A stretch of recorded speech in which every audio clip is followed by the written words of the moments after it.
los trenes patinan en Extremadura. No es que Mérida patine, hay un anuncio por ahí ahora de que Mérida patina. Mérida lleva patinando 18 meses desde que Acedo llegó al gobierno. Mérida patina, Extremadura patina, los trenes patinan.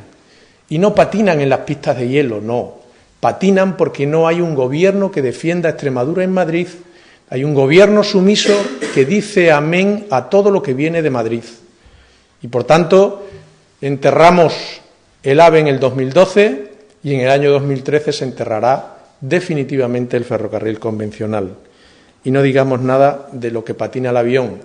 Cada vez que una pequeña pieza del avión de la compañía que hace los trayectos desde el aeropuerto de Talavera a Badajoz, cada vez que se le afloja un pequeño tornillo, los pasajeros tienen que hacer una ruta por toda España. Unas veces los llevan a Madrid en autobús, otras veces los llevan hasta Málaga para coger otros enlaces. Es decir, solo porque haya una pequeña avería en un avión, les hacen un tour turístico por media España, eso sí, por el mismo precio. Les llevan por media España, por aeropuertos de media España.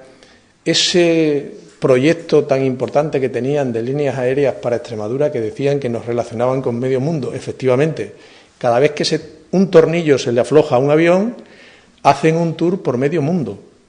Y todo al módico precio del mismo precio que tenía el billete original.